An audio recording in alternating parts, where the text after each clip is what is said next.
My name's Jackie Galloway and I'm the CEO of Peninsula Community Legal Centre. Before we start, I'd like to acknowledge the traditional owners of the land in which we meet, the Boonwurrung people of the Kulin Nation, and pay my respect to their elders, both past and present, and my respects to any Aboriginal people that might be here or online with us today. I'm pleased to welcome you to this forum on legal matters and ageing. The forum has been organised by Peninsula Community Legal Centre with the assistance and generous financial support from the Mornington Peninsula Shire. We'd like to particularly welcome our local state MP, Mr Chris Brain, the Deputy Mayor of the MP Shire, Councillor Lisa Dixon, and Councillors Deb Maher and Antonella Celli, who are all with us today. I'd also like to acknowledge the role played by the community, including members of the Respecting Seniors Network and PACE in helping us with today's event. We are aware that the ongoing COVID situation has meant that some who wanted to be with us today are unable to do so, but we are delighted that we are able to live stream the event today and welcome those who are watching us online. Peninsula Community Legal Centre offers comprehensive free legal services across Melbourne's southeast, including the Mornington Peninsula Shire. Our head office is based in Frankston, and we have branch offices and outreach services nearby in Rosebud and other locations across the peninsula and closer to Melbourne. A key interest of our centre is elder law, particularly in light of the fact that some 20% of people living in our catchment area are seniors over the age of 65. We've put together a program today which will focus on some of the key legal issues facing people as they age. We're really pleased to welcome our speakers, John Corcoran AM from Russell Kennedy Lawyers, Meg Dalling from the ANZ Bank, and our very own Will Betts. All our experts in their areas, and we are certain that you will find their presentations full of useful information. We're particularly delighted that the Commissioner for Senior Victorians and Ambassador for Elder Abuse Prevention, Gerard Mansour, is with us today to open the forum and to officially launch our specialist elder law service, which runs from our Rosebud office. In 2013, Mr Mansour was appointed as the first ever Commissioner for Senior Victorians to provide advice to the Victorian Government on issues relevant to senior Victorians.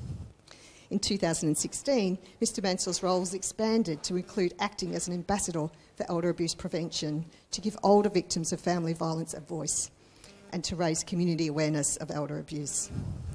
We are so happy that he's able to join us, and I'll now hand over to Gerard Mansour. Thank you.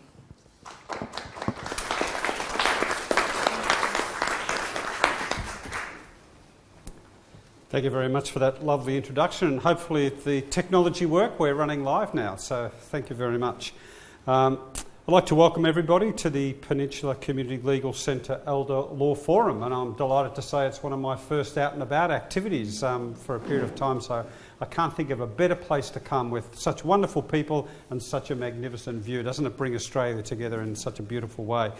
I'd also like to acknowledge the Boonwurrung people as the traditional owners and custodians of the lands and waterways that we're meeting on here today. I'd also like to acknowledge them as the longest living civilisation in the world and how fortunate we are to live on their land. I'd like to pay my respects to their elders past and present and Aboriginal elders on other communities who may be here today. And my congratulations to you and to the Centre for bringing the forum together in such a wonderful array of speakers, and I'm delighted that I'll move from an opening speaker to facilitate the forum a little bit later in the event. And just a plug, I was just asking of Kirsten if at some point today to showcase the fact that we're out and about again as seniors, I'd love a photo to be able to put on my Facebook page. So those of you that are happy to be showcased, we're going to work that into today's presentation. But look, I'd like to open today by giving a few reflections about where I think older people themselves are at. I think in any forum like this, it's always good to embed our conversations in, where are we as a community at the moment? And I think older people I see a bit like a third, and a third. So I'm not saying the numbers are exact, but I think there's about a third of us that are already as senior Victorians out and about again.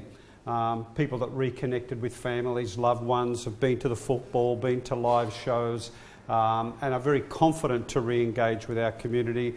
They've had their initial 2 shots and their booster shot, and they've got a confidence that with some management of practice they can re-engage in a safe way by exercising their judgment. So of course that group are people that have a degree of confidence about where they are in terms of the spread of COVID. I think there's another group that just a little bit step back from that. They're pretty confident, but it's all about balance. Like today, people that are deciding to still wear masks themselves may have an immune compromisation or concerned about making sure they minimise the risk of spread. I, for example, always make sure if I'm in a supermarket, I'll always have my mask on. So a number of us are making balanced decisions about how we see balancing risks. So not quite as far out as some people are, but I'd sort of put myself in that middle category. But the group that I think is a significant group for us to think about in terms of today's event are the people that are not here. And as part of my role as Commissioner, I try to keep up with where people are at. And of course, with having less events in the last couple of years, I've relied, like so many people, on other forms of communication and information. Part of that is through peak bodies. I chair the Senior Victorians Advisory Group, established by the Minister, and delighted to say, and a shout out for Winston Trude, who is a very active member of the Senior Victorians Advisory Group that I chair, and he makes sure the views of seniors from the Peninsula, but more widely, are represented in our group. And thank you for the role that you play, Winston, in making sure that I get very accurate feedback. And we had a good conversation for over an hour just recently on a range of issues on Winston's mind. But when we think about that last group of people, they're remaining significantly conservative. They're not yet coming to these forums. Some of them may be listening online, but of course with technology limitations, some of them may not yet be reconnecting at all. They may have good, strong family networks around them that are supporting them and engaging with them, but of course they may not. The risk is that we have an increased number of people who are more isolated than they have been at any other point of their life journey. And of course, that can be an entirely reasonable position, depending on where they're positioning around their own health. But it could be also an overly conservative position. And I think the challenge for us is to think about what type of initiatives or engagement do we need to do as we gradually ensure ourselves as a community that people aren't overly isolated beyond what they need to be in a reasonable point. So this is all about balance and balance of risk, and we approach that in different ways. So I just wanted to name that as a starting point. We're not all at the same starting gate. We're at all very different points of starting gate. I've said to you 3 very high-level groups, but of course it's far more granular than that when you drop down to the next level. But I do think as a community we need to be aware of that. Even practical things, when we're re-engaging with people we haven't seen for some time, are they happy that we hug? We might have done that in the past. Are we comfortable to do that now? The more European greeting style, are we still doing the 2 kisses on the cheek? So I think there's a number of very practical things for ourselves that represent often in the way we meet people, but it's a much deeper thing than that. And I think when we think about elder abuse, part of that is driven by the life circumstances that we're in. One of the things we do know about elder abuse is the more isolated people are, the higher the risk of abuse. And so, of course, we're coming from a situation where a whole community has been isolated in a way that often we haven't through our entire life course. If I think about COVID and the challenges of COVID, of course, there have been some positives. I have had a chance on numerous occasions to connect with people online and hear from them and say that, how wonderful it is that they've actually been able to learn how to use Zoom. And they're now connecting, with friends and relatives across Australia and overseas in a way that they haven't done that before. I was at a graduation session last year where we had about 25 people, all aged over 80, all from non-English speaking backgrounds, who were able to connect online and were so proud that they were able to come along to their Zoom graduation session, and a shout out to the council that led that particular activity. But so many organisations have. I know, your own groups down here, U3As, men's sheds, councils, neighbourhood houses. So many of those have been at the forefront of saying, well, look, for a period of time we're going to rely on online communication. How can we support and encourage people to do that? So I think one of the positives is that we've got a lot more older people skilled in certain levels of technology than we had in the past, and that's a good thing. But of course it highlights the other side, that there's a lot of people that haven't been able to do that.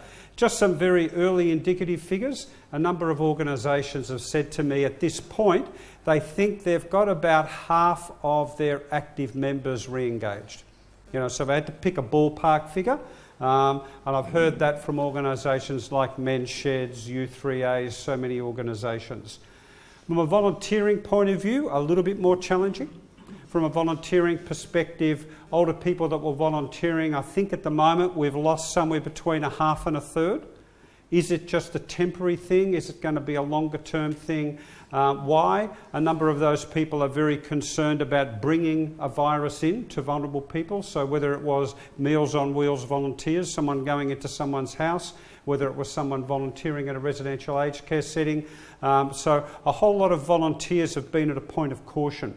So we can't assume that volunteers are going to re-engage. So we need to think about the messaging and the construct in order to do that.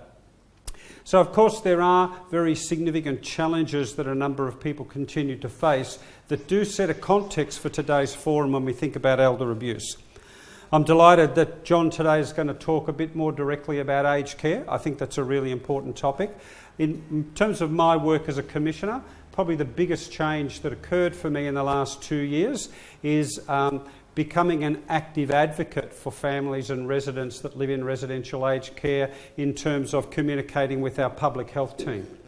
Thinking about, okay, we've got to try to find a balance between the risk of taking COVID into vulnerable people in residential aged care with the absolute importance that they still have an appropriate level of social connections and engagement and presence of their loved ones in a safe way. And that's been a challenge. It's been an absolute challenge trying to strike that balance.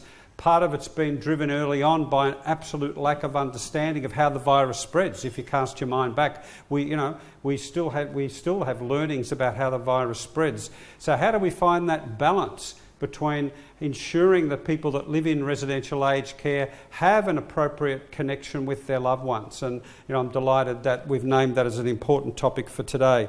And I think that the virus has and will continue to impact probably most people who live in residential aged care. And so I think it's something we need to keep front and centre on our minds. A couple of other bits of data that I think form the basis and the background for our thinking about elder abuse. We've recently had the release of, finally, the prevalence study, part of a commitment by the Commonwealth Government as a result of its commitment to a National Elder Abuse Plan and Action Plan, was to do a prevalence study of abuse, of elder abuse, and get an understanding, okay, how wide is it across our community? And so for those of you that didn't see the highlight numbers, there's two that really stood out to me. And there's a very simple summary for people that are interested in having a look at the findings of that research. The first is around about 1 in 6 people, older people aged over 60, have experienced some form of elder abuse. So it's not a small number. It's not a micro issue for a subset of our community.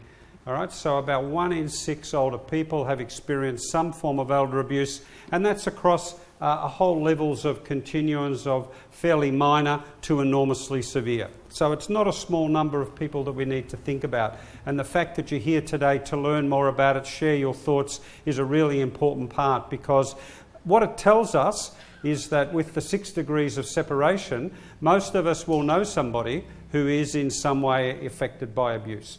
It could be us, it could be people within our own family network, it could be people in the 2nd or 3rd degrees of separation. So somewhere reasonably close to us, we're going to have people that are in some way impacted by elder abuse. But the most startling figure for me was a different figure. I've always had the view in my role as a commissioner that older people tend to be lower level complainants. So if we think about who are the voices in our community that express concern, that are out there, belling the cat and banging the cans, it's not often older people. And the startling statistic for me was 2 in 3 people that are actually experiencing elder abuse now have not reached out for support or done anything about it. 2 in 3 people are living with that abuse and have yet to do anything about it. So it tells us that all the services, all the outreach we've been doing, which is all positive, hasn't yet even got to the majority of people that are currently experiencing abuse, let alone the risk of abuse coming in the future. And so I think against that context, today's forum is just so important, isn't it? To continue the conversations, to dig a bit deeper, to get a better understanding about what's happening in our community in terms of elder abuse at a time where we know one of the highest risk factors, which is isolation in itself, is an ongoing consequence of the COVID epidemic in itself. And so what better time for the Peninsula Community Legal Centre to announce its new service? You know, you couldn't have picked a better time in terms of the context of noting that establishing this free legal service for an organisation that's been around for 45 years is such a critical part. And so I'm delighted to formally declare that service open. That there'll be opportunity for people that want to buy into getting advice on topics such as aged care, estate planning, physical or financial abuse or general law issues, just to name a few. There will be an opportunity to make appointments and to make a booking to tease out those issues and have a pathway to support. So I'm delighted to have formally launched that service and to be part of today's forum and to hand back to our MC to take us forward. Thank you.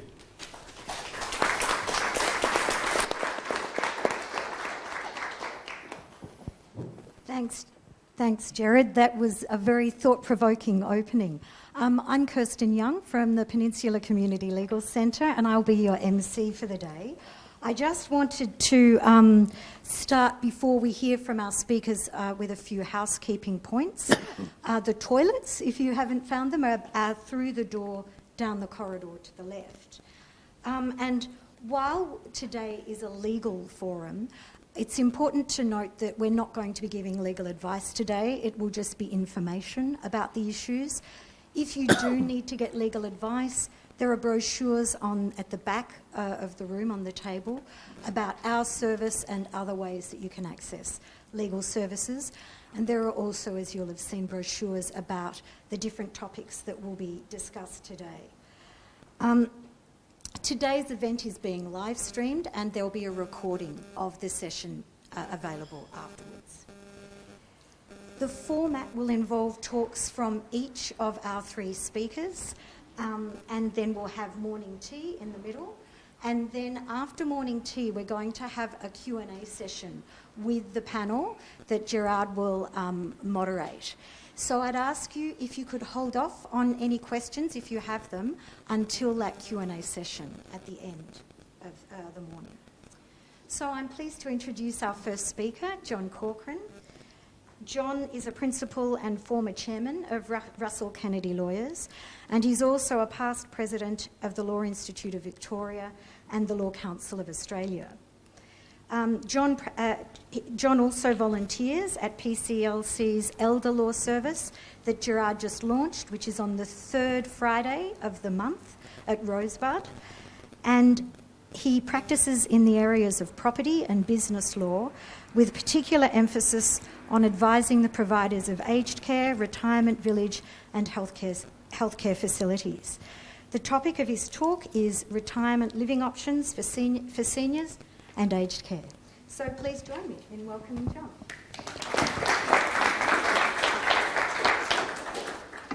Thanks very much, Kirsten.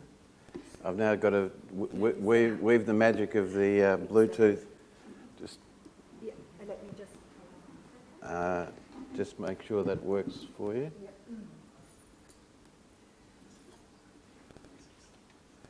Technology. Anyway, it's lovely to be here, as was mentioned by Gerard, looking at this lovely view. Okay?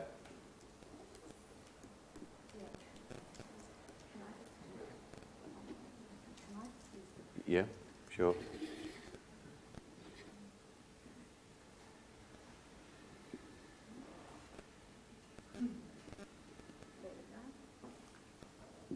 So just have to click right at the edge. right at the edge there. Okay. All right. Well, it is a pleasure to be here, and it's also a pleasure to help PCLC with the new service in Rosebud, where we tried to open it 2 years ago, but COVID won that battle. And we had one session with Will there and myself waiting for clients, and we had quite a few clients initially, and then we had to close down for nearly 2 years. So it's great that it's back up and running. Today I'm really going to talk to you about particularly retirement living options, but I'm really going to focus on aged care. I will go through some of the other options for retirement living for seniors, and it's all becoming more and more relevant to me as I approach these my tender years. So initially I'm going to look at, I think to give it a bit of context, I need to look at the demand. Why is the emphasis now on elder law? Why is the emphasis on the needs of seniors? I think you'll find some of the statistics I have very interesting in that regard. I'll go through the various options that are available in the sector, and I want to talk about some practical things like funding and workforce issues, which are really fundamental to the sector at the moment. And workforce is clearly the biggest problem in many sectors. We went for a coffee today on the way here. My sister-in-law Barb came down with me, and of course every shop you go into says hiring now. It doesn't matter what sector. There were 800 people short working at the MCG last night, according to Barb. You know, when she went to see the Mighty Blues win last night. Someone mentioned before, football's back on. I went the night before and saw Melbourne. We've had a Royal Commission into this sector. Now, the Royal Commission, if you've got a bit of spare time, there's 2,800 pages to read of the Royal Commission report, but I've summarised it in 2 slides, which I think is pretty good. But it is a critical sector, and it doesn't, in my view, there are things that the government's adopted, probably 80% of the recommendations, but the tough initiatives from the Royal Commissioners haven't been adopted. The workforce issues haven't been faced.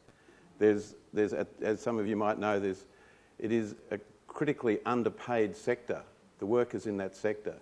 And there's a case going on in the Fair Work Commission which could completely revolutionise the sector and hopefully will solve some of the workforce issues. I also want to look at some like the Ubering of this sector, particularly in relation to home care. There are some things happening that are perhaps weren't expected, like Uber wasn't expected 10 years ago. And finally, I want to finish on a positive note and talk about some innovations in the sector, because there are some really good things happening in the sector. So, with some trepidation,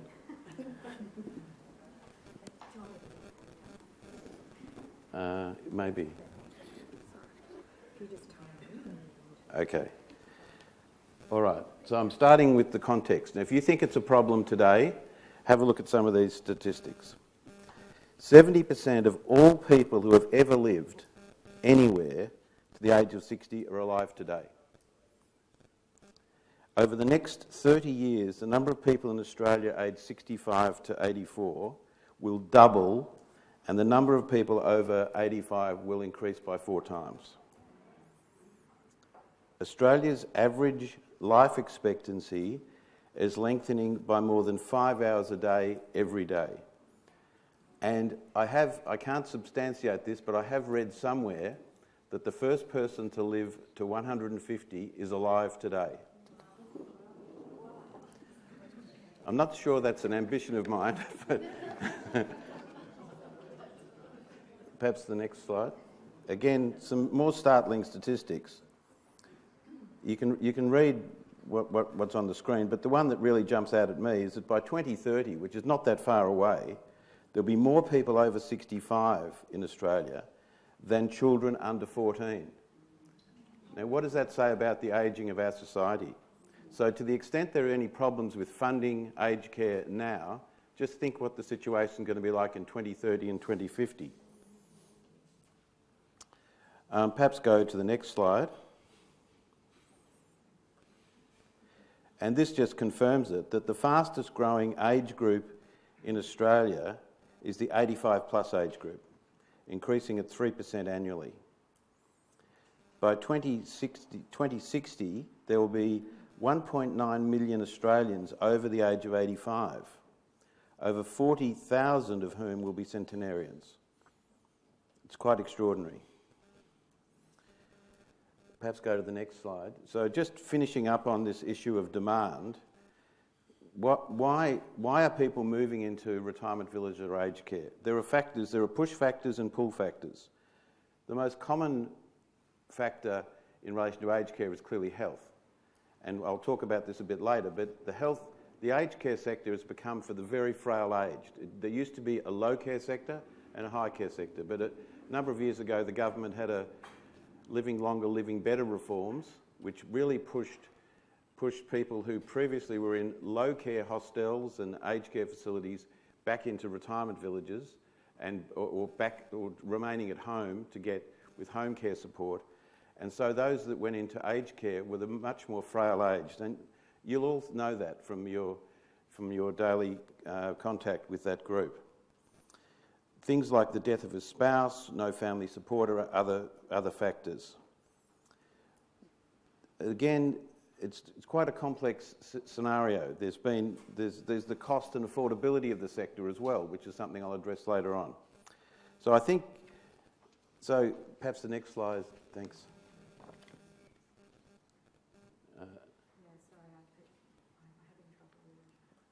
Okay. Well, I'll just perhaps roll on. The next slide is, so the next question is demand a given? Is it like, because of the ageing I've just described, is it a given that there's going to be incredibly huge demand in this sector? Well, not necessarily, because the interesting fact, and maybe it's COVID influenced, in the last few years, the occupancy rates of aged care facilities have actually declined from roughly 97% to 88%. Now, that's a product of a number of different things. COVID certainly had an impact, but the big issue is workforce. There are many aged care facilities that have demand, but they don't have the staff to look after the residents, so they can't take the residents in. It's a bit like the coffee shop on the way down here. There's a huge issue with staffing. And there has been a government emphasis on people ageing longer at home. And there have been a huge growth in home care packages for the elderly. These are packages you get from the government to bring support into your home. There are 4 different levels of those packages. No, that's all right. And that is, this 200,000 Australians approximately now are accessing those packages in their home. There's roughly 200,000 also who are currently in aged care. And the other matter I mentioned is staff shortages. So let's just quickly look at the retirement living options. Now the options for someone who's in retirement, obviously most people take the first option, which if you could see it says stay at home. That's what most people do, perhaps assisted by these packages, the home care packages. The next most common one is, and on the peninsula there are many of them, retirement villages, where a community gets together. It's relatively affordable. There are some tricks with that, but I'll go through that in a bit of detail. There's also a trend, quite a common trend, for people to move into what looks like a retirement village, but it actually is a movable dwellings. They're also on the peninsula. They look exactly like a retirement village, but the dwelling can actually somehow be moved within 24 hours. I'm not quite sure how you do that, but that's what it said that will occur. And also there is assisted living. A service department is a type of that. And of course there is an aged care facility. So, we're still, no, okay. We can circulate these slides, to everyone that's here, that's registered. The next slide's not that exciting. It's an extract from the Retirement Villages Act. So you're not missing out on that much, where I define basically what is a retirement village. And it does have a strict definition in the Act. It's a community, the majority of which is retired persons, and at least one of whom pays or is required to pay an ingoing contribution. So it's a pretty general definition. So what is it? What are the common types? I'll just spend there are a couple of slides on what is a retirement village, how they work.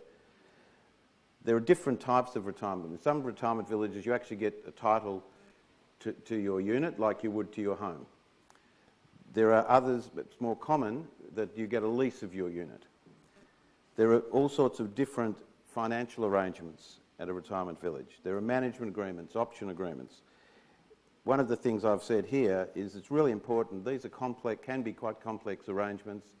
It's something you really need to get advice on before you enter a retirement village, so you know exactly what you're up for.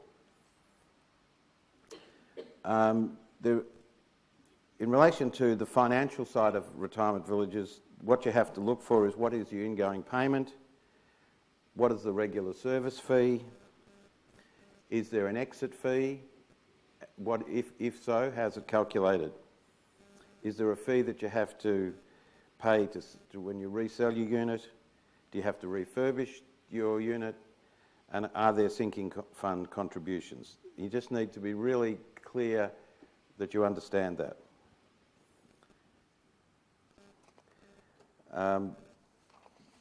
Gerard would be pleased to know that there are some consumer protection features in the retirement village legislation. That's why it was introduced. Not far from here, there was a village that the mortgagee sold up in Frankston. That's why the Act came in, and the residents lost their money. That was not acceptable. So the government created a scheme where if it's a lease-type village, there's a charge in favour of the residents on the actual lot. It has to be a first charge on the land. So that gives security to the residents. How exactly that would be enforced if there was no payment is a different question, but at least the charge is there. There's also a notice that must go on the title to say this is a retirement village. And there are also other documents like fact sheets and disclosure documents that have got to describe in lay terms what I just mentioned about the financial features and the like. So I think that's been a really good benefit, and that Act is being currently reviewed by Gerard and others at the moment. So let's now just turn to, okay. We're moving more back onto aged care. I think one of the most amazing stats there in relation to the funding of aged care is it's largely government funded. That's for both the private and non-for-profit aged care facilities. 80% of the funding comes from the government, and that is where the government has a real vested interest in things like this Fair Work Commission case, because if that case goes in favour of the workforce, that will have to be funded by government. It's not realistic for it to be funded any other way. And another interesting statistic, there's a lot of pressures, as we always hear every year around budget time, on the budget, the Australian budget. At the moment, aged care, just aged care, is the expenditure on aged care is 5% of the whole budget. That's a big item. Like I think I read the other day that there's 3% of the budget is spent on defence. 5% is spent on aged care. Now, most people in this room probably think that priority is right, but with what's going on in the world at the moment, you'd expect that the government is going to want to, there'll be an election campaign about spending more money on defence. Well, if there's more money on defence, what's going to be available for aged care? There also is a payment that the residents make into aged care. You either pay what's called a RAD, which is, they love acronyms in this sector. This is a refundable accommodation payment, and what that is it's effectively like a bond, where if your assets are such that you have to pay a bond to go into a facility, you pay. It's like making a loan to the facility, and you get it 100% back when you leave, or your estate gets it back. The alternative to that is you can pay what's called a DAP, which is effectively rent while you're there. As I mentioned before, there's been quite constant change in the regulation of aged care over the time. For example, on the My Aged Care website, every facility has to clearly advertise and show, they publish what their prices are for entering their facilities. And in home care, there's been a change to what's called consumer-directed care, so that the consumers get the packages, then they find a provider, not the other way around. So there's been, and I think that's one thing that is, it's difficult for me who practices law in this area to keep up with the regulation. It must be pretty tough for the residents and the users of these services, because it's a constantly changing dynamic. Even at the moment, for funding of the sector, the way it's worked to date is that the government pays what's called an ACFI, another acronym, depending on the health of each individual resident. They assess each resident and say, okay, for that resident we'll pay you $200 a day for their needs. And that is being replaced by another acronym called the ANAC. And the ANAC has been announced, but there's been no detail about what that funding is going to be. And that's supposed to come into force later this year. So there's going to be no advance warning to the sector what they're likely to get funding into the future, which is, again, problematic. And I'm sure the banks don't like that, Meg, because they can't work out when they're assessing a proposal to fund a new aged care facility what the income's likely to be. So perhaps moving on to the Royal Commission. Just hit the button when we're going right for time? Okay. As I said, there's 2,800 pages, 148 recommendations, 126 have been accepted by the government so far.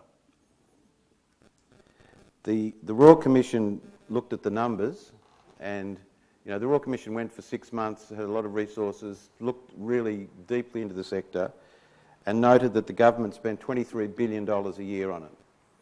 But the Royal Commissioner said the government needs to spend $30 billion.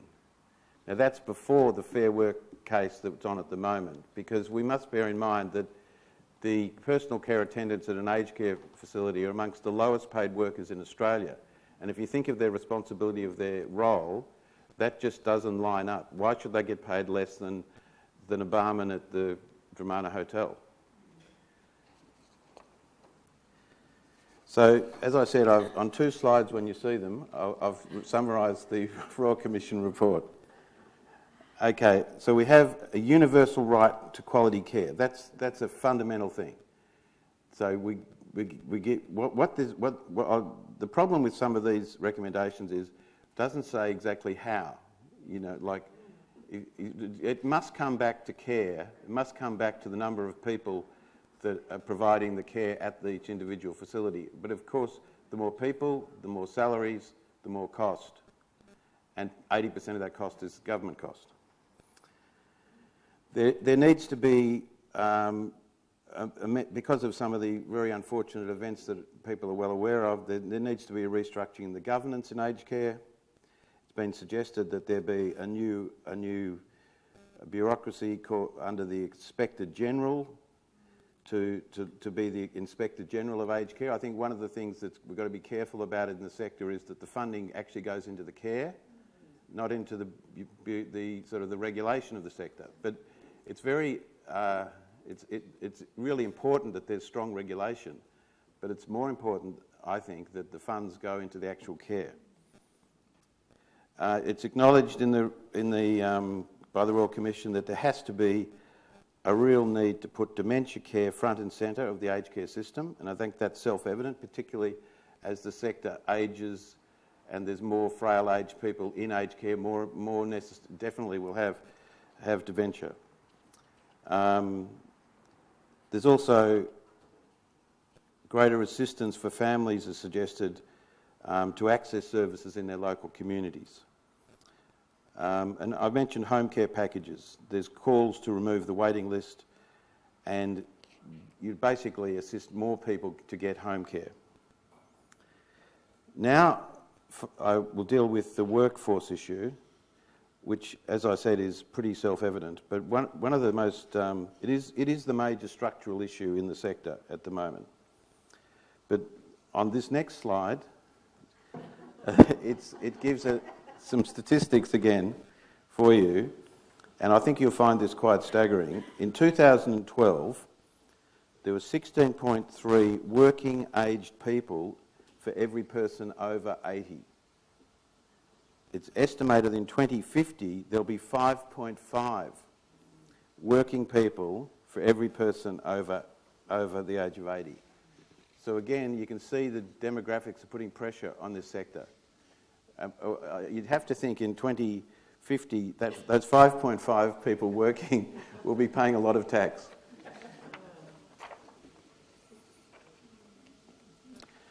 And why is it so difficult to get staff? Apart from what the pay levels that I've mentioned, there's also been in COVID we've had a very, very low migration, virtually no migration, and that is a very big supplier of carers in aged care.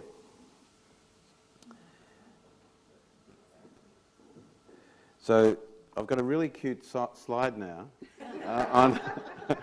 on the shared economy. I think I've made the message. I've given you the message on workforce, right? It's the big problem. But I've also looked at the shared economy. I've got the happy Uber driver and the grumpy taxi driver here, and also we've got another slide saying a closed golf course and then Qantas Golf. You know, the point I'm making there is that particularly in home care, you might have already started seeing their advertisements. There's a lot going on to Uberise home care, and I think that will be a trend as well. Now, I did say I'd like to finish on a positive note, and it's impossible to finish effectively without showing you these photos. But, well, the photo I'd like to show you is a photo of an aged care facility in the Netherlands. Now, this facility looks nothing like an aged care facility. This is an organisation. This looks like a whole group of people at a coffee shop, right? And this is in central, I think it's in Rotterdam, in the Netherlands. Now, colleagues of mine from the Mercy Health Board went there about maybe 6 or 8 years ago, and they were really impressed with this facility. And this facility, there are people, there are not just the residents, there are just local community people having coffee, and it's a terrific looking facility. So what Mercy Health did was they said, okay, we'll set up a small health home model, which uses this. And the model works like this. Instead of having a 96-bed facility with 1 kitchen, 1 laundry, and 96 rooms, it's got, I'll forget the mathematics right, it's got 12 homes of 8 beds, independent homes within the facility. It's called the small home model. And the residents, to the extent they want to, can be involved in cooking their own meals, washing their clothes, whatever they want to do in their home. And then on the ground floor and the common areas, there's cafes, there's meeting areas. It's a much better. It was actually talked about very favourably in the Royal Commission report. Now, the 2 photos, when you eventually get this, Mercy Health actually did something about it. They built one of them in Montrose, and they built one in Ballarat. And they've both got, surprise, about 100% occupancy, because it's a very good way to live. So anyway, and I think, so innovation is still around, but the problem with that, though, is that under the current funding model, that's a more expensive way to operate. So it's hoped when this ANAC funding comes in that they'll take the Royal Commissioner's advice and properly fund those sort of facilities. Sorry? Okay. Well, I'm happily at the conclusions. Okay. It's actually easy to read on this. I'll just keep going with this. Okay, my conclusions, and these really relate more to aged care than to retirement. The retirement living seems to be generally going fine. You know, around here you've got terrific villages like the Village Glen and places like that where they're pretty established within their communities. There's quite a big demand for them. They seem to be going reasonably well. And their legislation is being reviewed by Gerard and others, so I'm sure that sector will be okay. But the conclusions really in relation to aged care is sector-wide workforce crisis, The staffing challenges must be met. What I think also we need to do is provide a career path for people in aged care at every level. You know, the personal care attendants, the nurses. Why should a nurse in aged care be paid less than a nurse in a hospital or a nurse giving COVID vaccinations? That doesn't make sense to me when you look at the level of the responsibility. I think inevitably the government funding will need to increase, and watch this space for the Fair Work Commission. And I think the retirement villages will become the new low care facilities, so that there'll be more and more we're seeing this, that the home care packages go into a retirement village. It might be it's a 200 unit retirement village. It's more efficient and if to deal with everyone in one village rather than just go from suburb to suburb. I hope there's more innovation like the examples I've given you from Mercy Health, which I'm very proud to be associated with. There's going to be more, it's an absolute certainty there's going to be regulatory changes. But let's hope, and I took this, I think you can read, that says, this was in The Age a couple of Sundays ago, aged care should be a key election issue. Well, it hasn't become one so far. We can only hope. So thanks very much.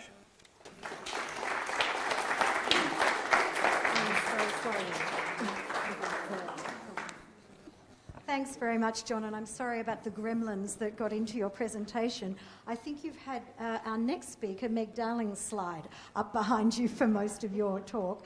Meg, I can't guarantee that the gremlins are not going to affect your presentation as well, but I'd like to welcome Meg, who's our next speaker. She's the Customer Vulnerability Lead from the ANZ Bank, and she's going to talk about financial issues, including financial abuse and financial scams. So welcome.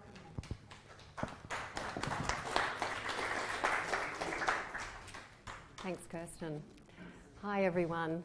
Just check my microphone's working. I'd like to start also by acknowledging the traditional owners of the land on which we're meeting.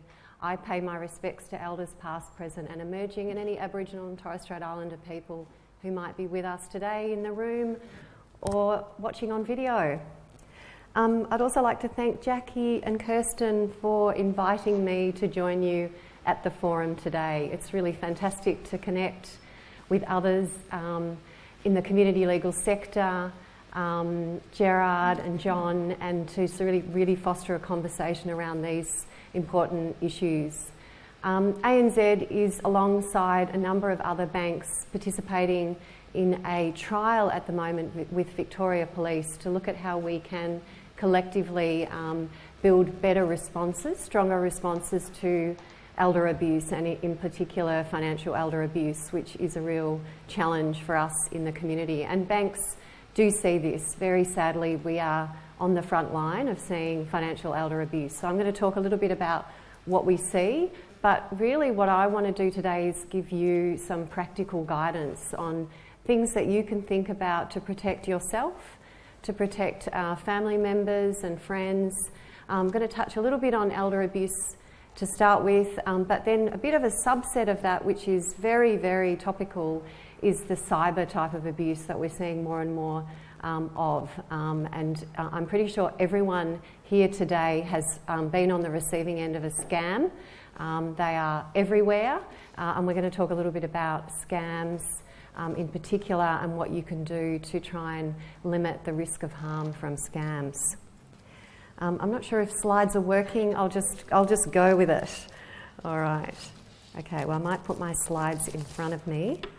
Good to have a backup. And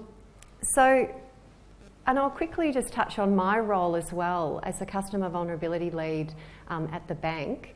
All of the Australian banks have a customer advocate. This is a role that is required by our industry banking code of practice.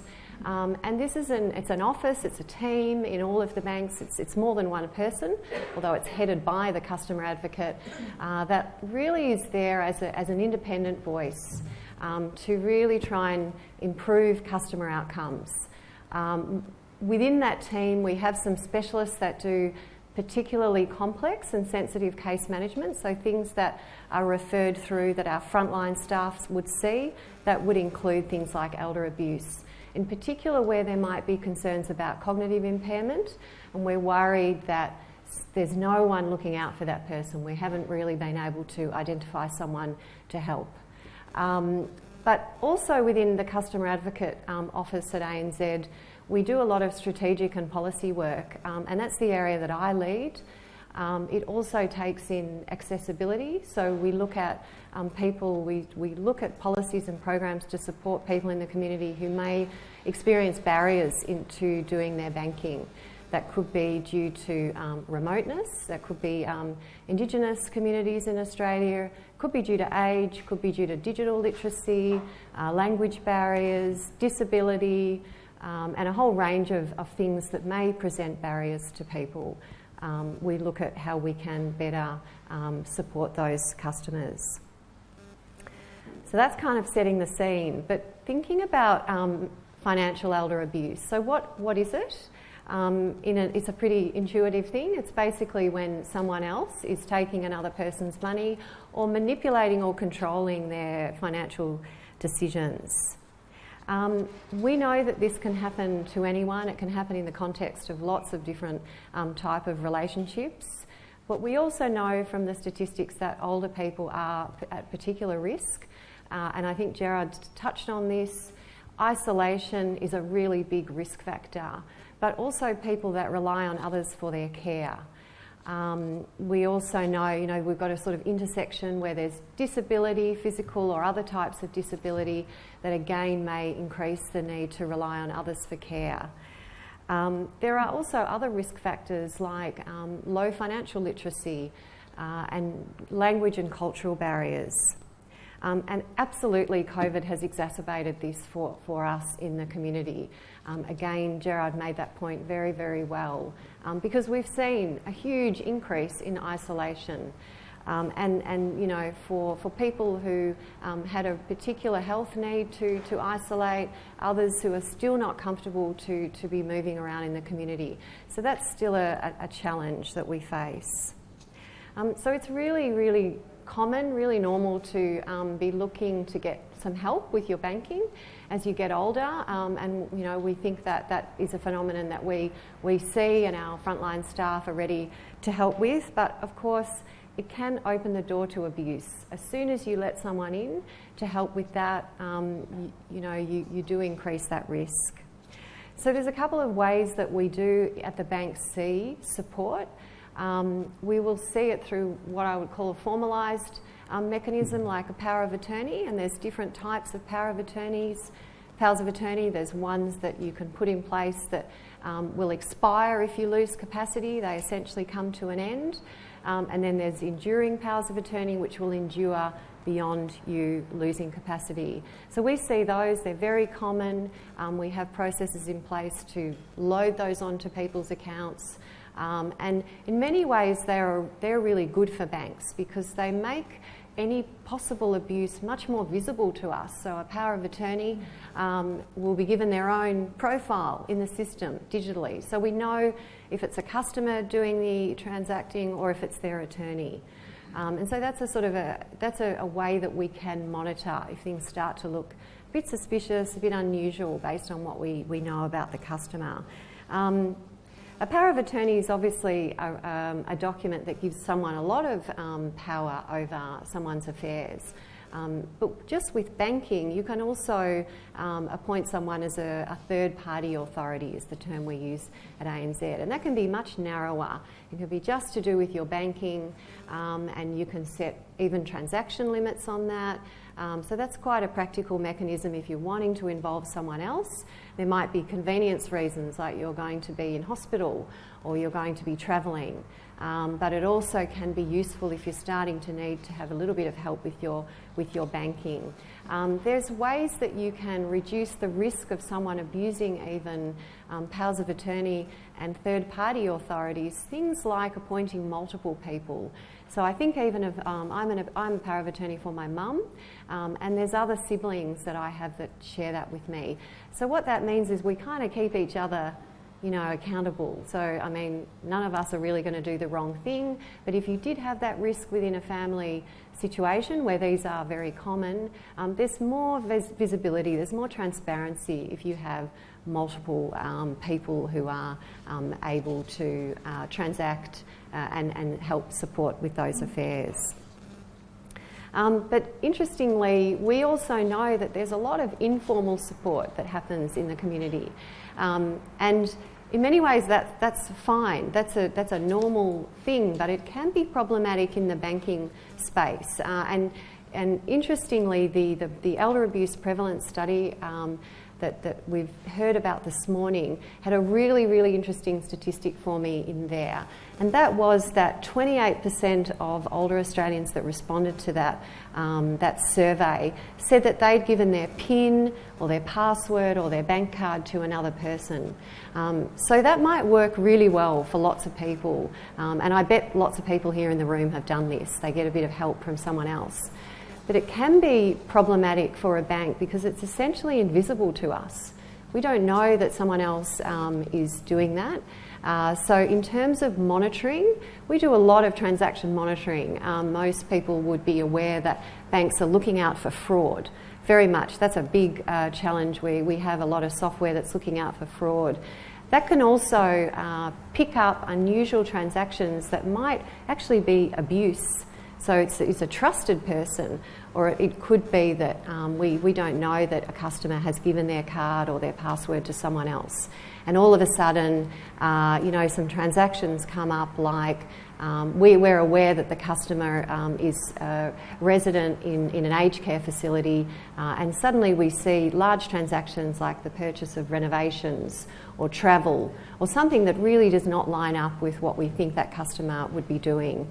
And so if it's an informal arrangement, could be that someone's given that card or password and then the abuse has followed, it's not necessarily going to be as easy for us to pick up unless our sort of suspicious monitoring pings it.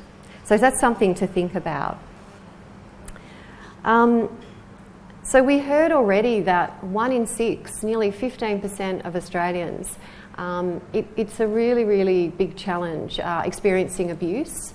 Not the biggest category is actually psychological abuse, but financial is it's second or third down on the list. So it's still it's still a really big challenge. And I think one of the takeaways I would love you all to have today is that from the bank's perspective, we really do get a lot of help from concerned family, friends, neighbours. Sometimes a person who is being abused, they are isolated, but it might be that bystander that sees this and contacts the bank and gets in touch with us. We do absolutely have cases like that, and that will prompt us to investigate, look into this a bit more deeply. We might actually put some controls on the banking while we take the time to look into it. So it takes a community, and we absolutely receive those reports with gratitude, because they can be something that triggers some protection for a person. So thinking about the kind of things that we can all do to limit the risk of abuse, I think thinking about who you might be appointing as your support team is important. We can often default to other family members, and in fact, again, the prevalence study showed that the biggest perpetrators of elder financial abuse are adult children. Then I think we've got siblings coming down the line, and then you have family and friends. So it's really important that everyone thinks about not only is a person that you might be looking to help you with your banking, do they have the right skills, do they have the right qualities, but are they someone that you can trust? Are they really going to look out for your interests? And these are hard questions to think about and to answer. But sadly, that is often something that we see. Family agreements can be often a source of dispute, maybe an arrangement where someone would move in with an adult child. There was an understanding that there would be access to grandchildren, for example, and then those things can be used to, to inflict abuse. Document those things. I think seek legal agreement. PCLC, obviously, with its elder law service, will play a really important role with helping to guide people in these sorts of things. Talk to your bank about how you can involve a power of attorney, whether that's a general power of attorney or an enduring power of attorney or a third-party authority. I think banks we train our frontline staff. There's quite extensive training around vulnerability across the banking sector. And that includes things like how to help people to, limit the risks of abuse, and things like what we call decision-making instruments. What do they look like? How might they be helpful for someone? They won't be able to give you advice, of course. They will suggest that you seek legal advice, but they'll be able to talk in general terms about what sort of options might be available. If you do have a power of attorney in place, it's really important that you let your bank know if there's any changes to it or if it's been revoked. There's been a lot of advocacy in recent years around powers of attorney. We have a real patchwork of laws across all the states. We don't have a national register of powers of attorney, so there's nothing that a bank can easily do to know if your power of attorney is current or whether something's changed for you. So we really do rely, unfortunately at the moment, we rely only on the customer. And I think there's a lot of work being done at an industry level to try and get that in place, a national register, nationally consistent laws, national sort of reporting pathways to really help to strengthen this area. The other thing that we do encourage people is keep a really close eye on your banking. If you see anything suspicious, get in touch with your bank. And the quicker you can do that, the better. That's particularly important in the context of scams and fraud, which I'll talk about in a minute. But the same goes for if you've got someone involved in helping you. It could be, the first sign that something is going astray. So what do we do when we see some suspected abuse?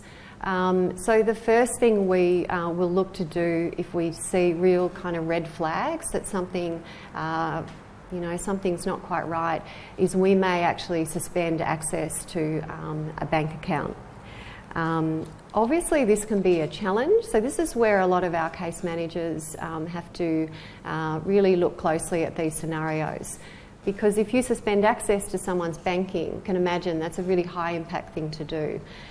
It's obviously also a challenge in terms of autonomy. So we need to be really sure that there is a risk of harm, and for the shortest time possible while we are looking into this. We will be seeking more information. We may sometimes need to reach out to an aged care facility, to other family members.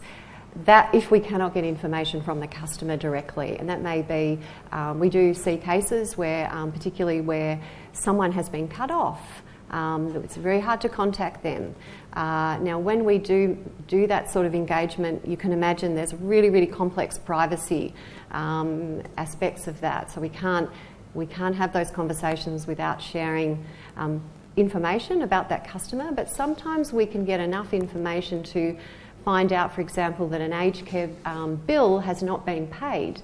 That might be enough to sort of give us the confirmation that the person who has access to the customer's account is not actually looking after them and doing the things that they should be doing, like paying their bills.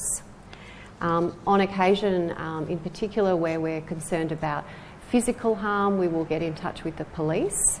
And we do also engage with the various adult safeguarding authorities in each of the states. So they vary a lot across the states, which adds another sort of layer of complexity in terms of our ability to make good faith reports.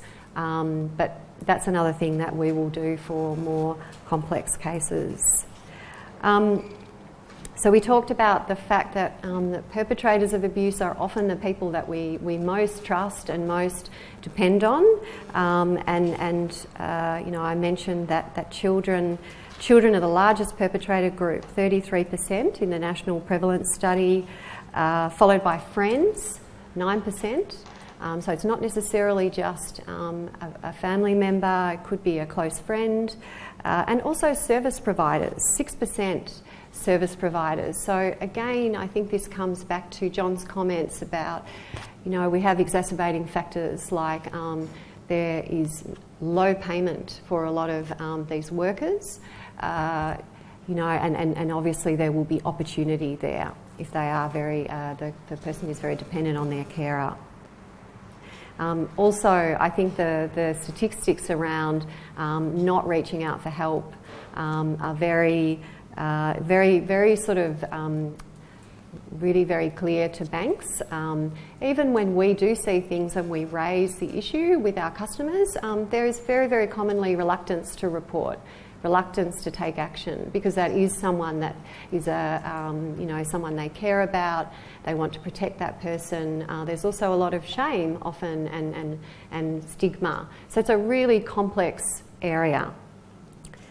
So we're going to talk a little bit about scams and fraud as a very hot topic I think for banking. Banks are seeing an explosion in scams in particular, and I can't encourage everyone strongly enough to really take the time to, in addition to some of the tips I'll give you today, it's really worthwhile spending a bit of time to educate yourself about scams, because they are just everywhere. And they are exploding, and we've seen a lot of new ones through COVID.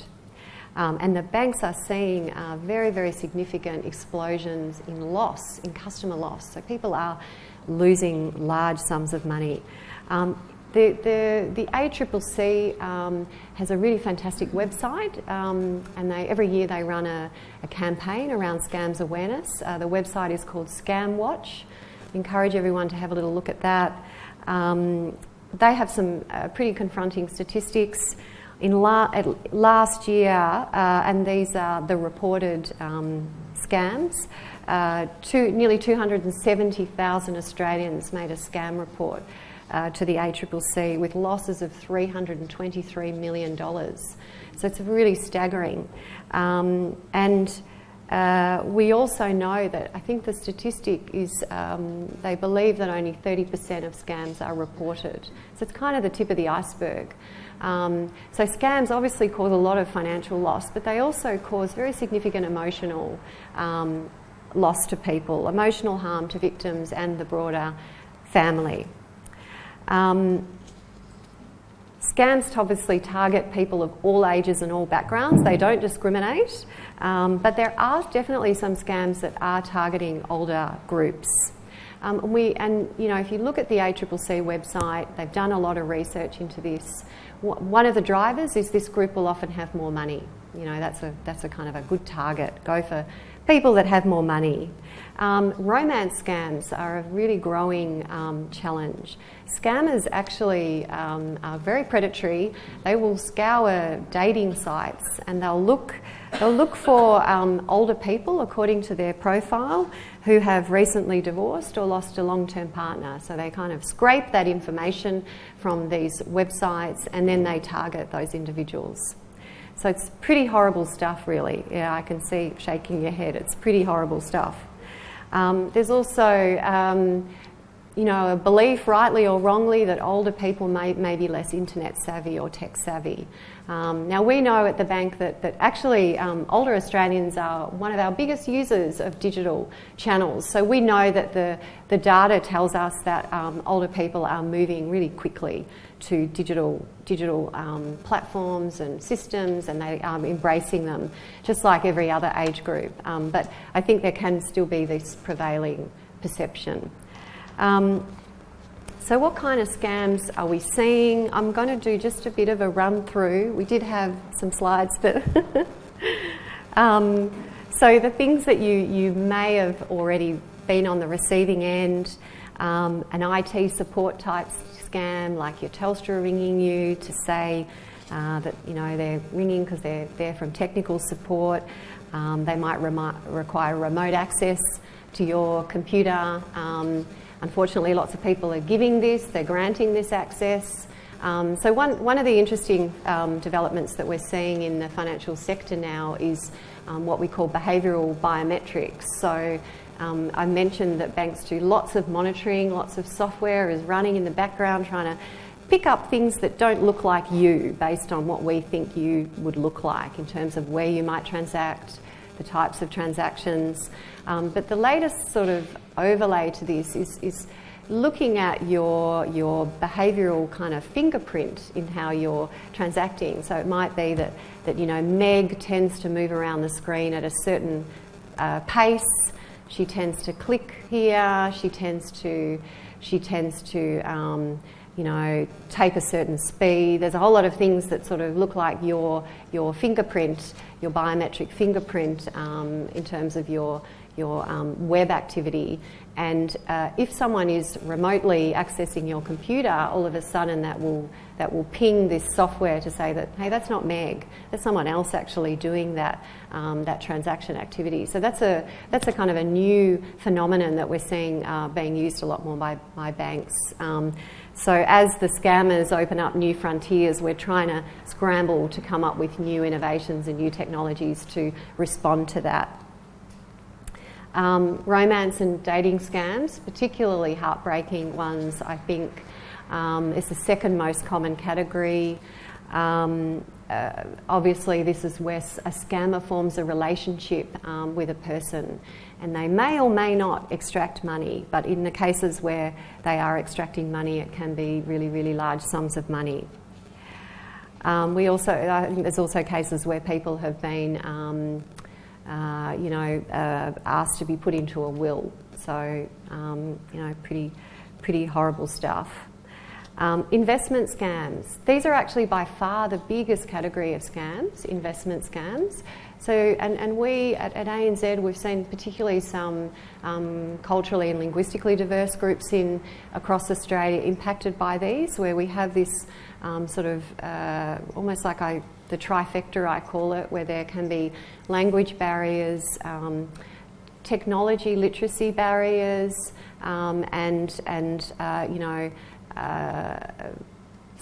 language, cultural and tech literacy barriers. And they will sometimes, the leaders in some of these communities will actually do the scammers' work for them. They'll disseminate the scam through the community saying, hey, this is a pretty good opportunity, you need to download this app, you only need to put $1,000 in, and then you distribute it to 10 more people. It's a bit of a pyramid scheme type thing, and those 10 people put some more money in, and then it will, in theory, come back to you. But then the accounts get shut down very quickly by the scammers, so the banks are often scrambling to sort of find these accounts.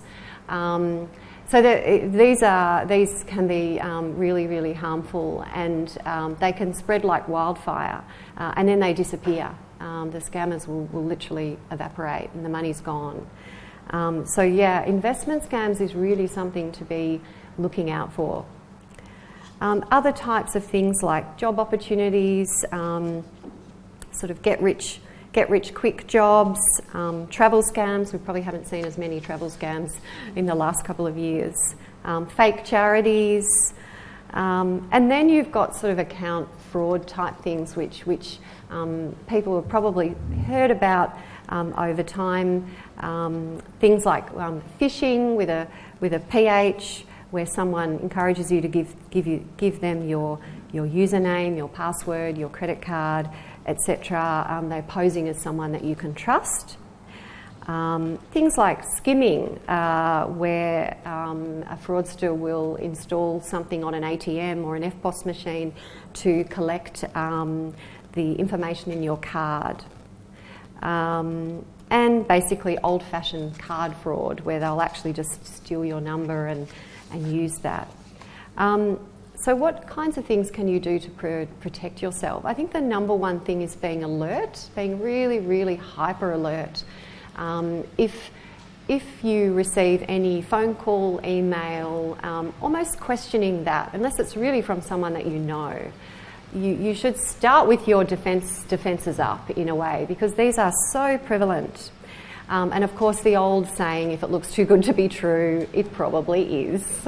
Don't respond to phone calls. I think we've all had those phone calls from, you know, far-flung parts of the world. Don't answer those. If you do accidentally answer, hang up. And you know, as I say, be very sceptical when you receive unusual emails, attachments. Never click on them. Delete them. Delete. Never share your passwords. I say that, but interestingly, we know from the statistics that this is a really common phenomenon. People sharing passwords and pins and cards. So this is an interesting tension where this is actually a common behaviour, but to protect yourself, you shouldn't do that, because once you've handed that over, really you've lost control. It could then be shared further. Things that you would have all heard around choosing your passwords carefully. There's, you know, ways and means of making them stronger, making sure your home computer has, you know, the best up-to-date virus software. Don't send money to people that you don't know, coming from unusual places. Really just fundamentally knowing who you're dealing with. So, you know, if you've met someone online, you haven't actually ever laid eyes on them, just being very alert to that. With fraud, I think some of the tips that I would give have been around for a long time. Things like make sure that there's a little padlock symbol when you're shopping online. That tells you that it's a secure website. It's an encrypted website. If you do spend any money on that website, it'll be secure. We used to swipe our card a little bit more. It's much less common now, but it is actually, it was a less secure way of transacting because of, I mentioned, skimming devices. So it's much safer for you to tap, or if you prefer to use a PIN. Obviously keeping your personal details safe, checking your bank account. Check things regularly, read them. There's no substitute for just keeping a close eye on what's there. Look for things that are unusual. So I think the last thing I would really just leave with everyone is, you know, where might you get more information if you would like to do that? There's, in terms of elder abuse, the Australian Banking Association has actually produced a really terrific publication, and I've got a few copies of this with me today. I'm happy to, I can pop them up back on the table over there.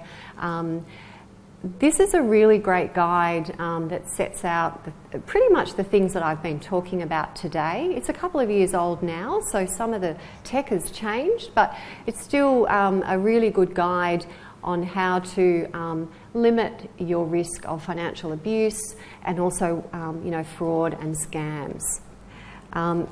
So that's something I think, and there's a digital copy of that available on the Australian Banking Association website. So I've got links to that in the slides if we distribute them afterwards. The other thing is, you know, where can you reach out for help? So if you are worried about yourself or anyone that you know, a family or a friend, there is a national free phone number, 1300 Elder Help. I don't know the number actually off the top of my head, but it would have been on my slide. That can give you some guidance. That will basically direct you to the relevant state-based service. So that's kind of a good first port of call if you're a little bit unsure about something you're seeing. You want to speak to someone about options. Absolutely get in touch with your bank. Get in touch with your friend's bank or your family member's bank, because there are always internal referral pathways that can take you to someone to have a confidential conversation. And so raise those concerns. Please do that. Within ANZ, we have people within our customer advocate team. The other banks would have similar teams. For scams and fraud, I mentioned the ACCC Scam Watch website. It's a really terrific website for information. And the other thing I think that's worth checking out, if you haven't had a look, the Federal E-Safety Commission has a lot of really terrific resources on being safe online. And they actually have a lot of courses you can do. You can sort of self-pace yourself through courses on if you're starting out with social media. There's even one that is specifically around banking that the banks worked with the E-Safety Commission on. So how to get comfortable with being online, but also how to be safe. And I think the last sort of referral point, which I had in my slide, was there is a national body called ID Care.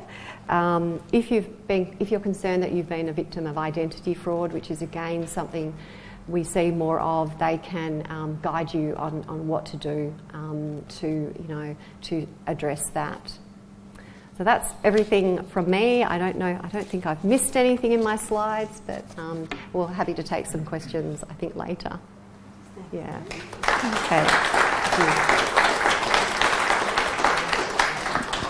Thanks very much, Meg, for a great presentation. If you would like copies of, we will distribute copies of both John and Meg's slides after the session. You can leave your email address, if you haven't already done so, on the registration register, which is at the table as you came in. Otherwise, please come and see me afterwards, and I'll make sure that we make copies of the slides available to you. It's morning tea time now. We're running over time greatly. So if we can come back by 12:15, then we'll have the Q&A session after the morning tea. Thanks.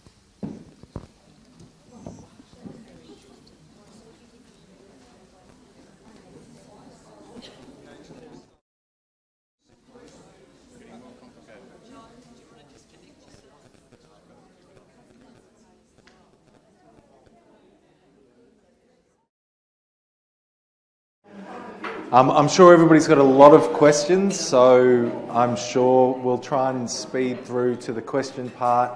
I'll quickly introduce myself. My name is William Betts. I am a solicitor at Peninsula Community Legal Centre, one of the duty lawyers at the Frankston Magistrates Court. That's my day job. But also I have a big interest in elder law, in particular elder abuse. But I'm going to be talking quickly. We're going to play a little quick game about wills and estate planning. Okay? Now this might be a little bit of difficult for you that both have your hands full at the moment. But just a quick show of hands. Who has a will in this room? A will. Who's written their will? Okay, that's good. That's good.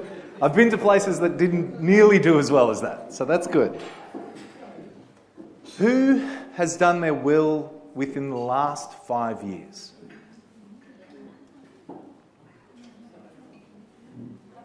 What about the last 10 years? What about the last 15 years? Now let's put, who hasn't done their will in the last 30 years? There's people up the back there. You'd be surprised. I mean, I have a will, so...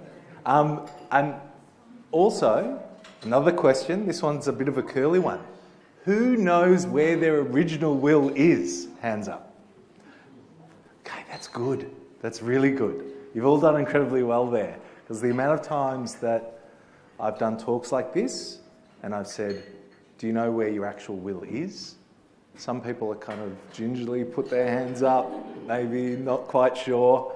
It's really important to know where your will is. Now, who here is absolutely certain that their will has been properly executed? So has been properly signed and everything. What do you mean by properly executed? This is right. So, properly executed means that it has been signed and witnessed correctly. Okay? So, there are a lot of people who have perhaps started doing a will, perhaps began the process of creating a will, but never got around to properly executing it. Okay? So that's why I asked that question.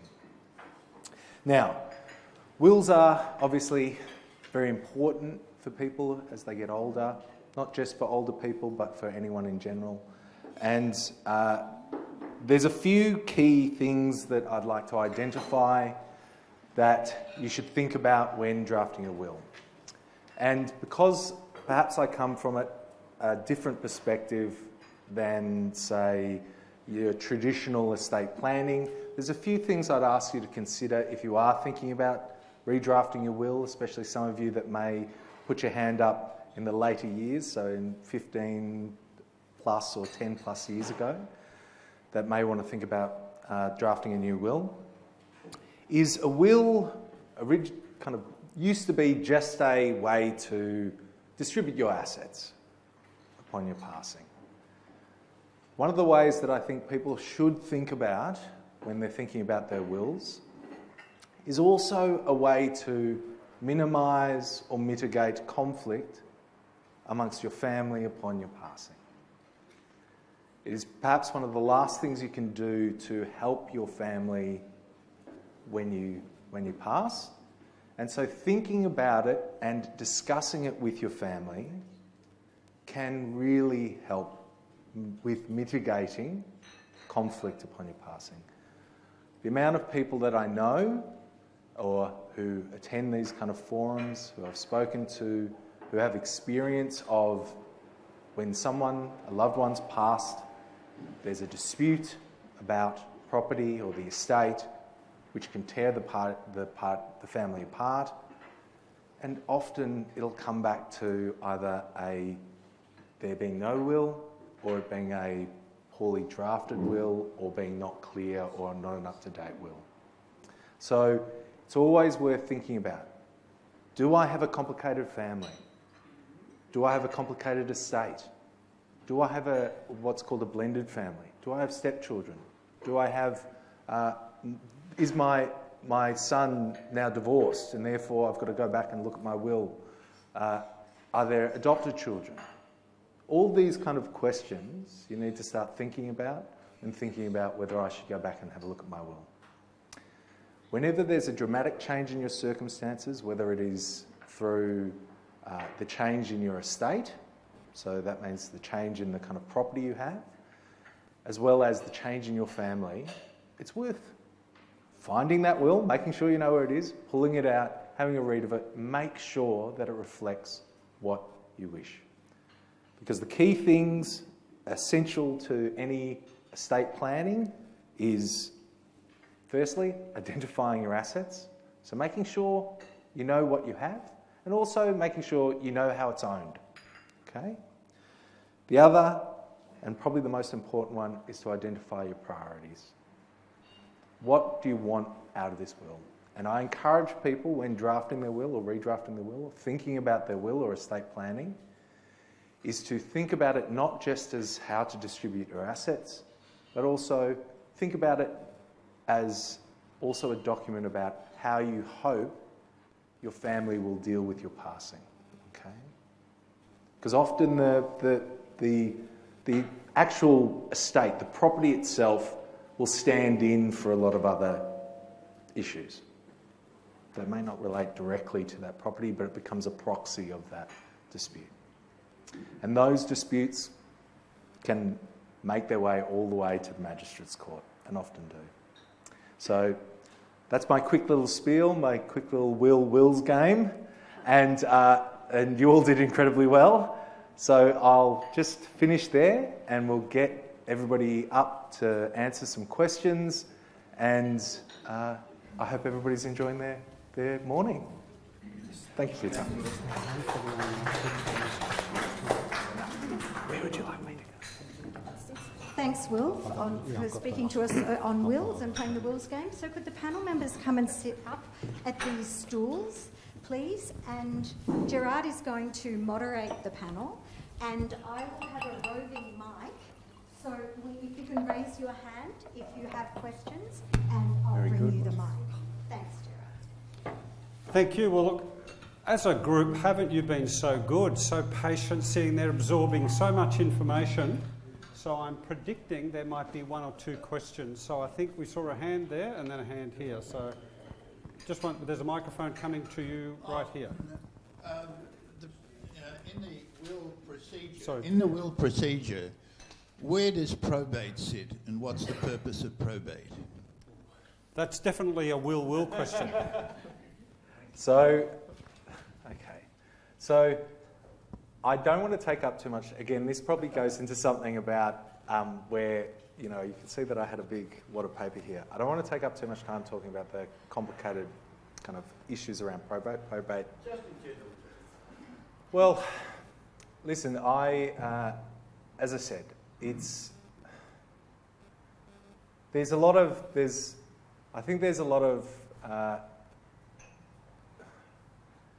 I'm trying to not go into a big spiel. I think I'll just say this. If you've got concerns about how it's all going to function, how if your estate is complicated or your family is complicated, the best thing I can advise you is the first step.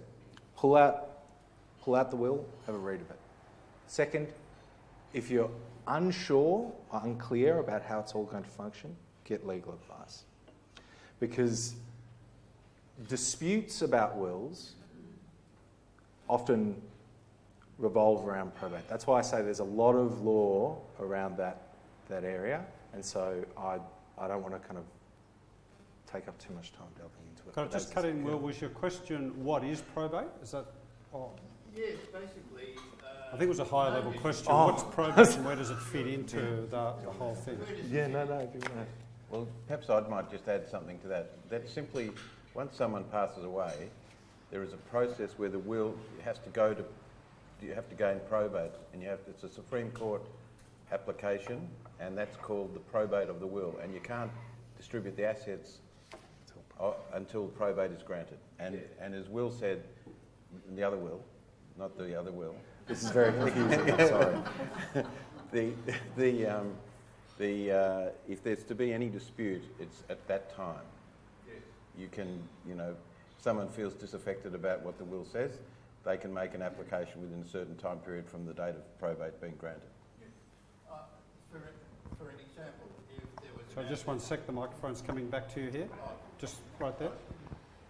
Just a couple of examples. If there was some land in the estate and there were land taxes due, that would have to clear probate, and those taxes would have to be paid before any distribution from those sale of land could be taken. That's the responsibility of the executors of the will. They've got to make becomes their personal responsibility to clear those expenses.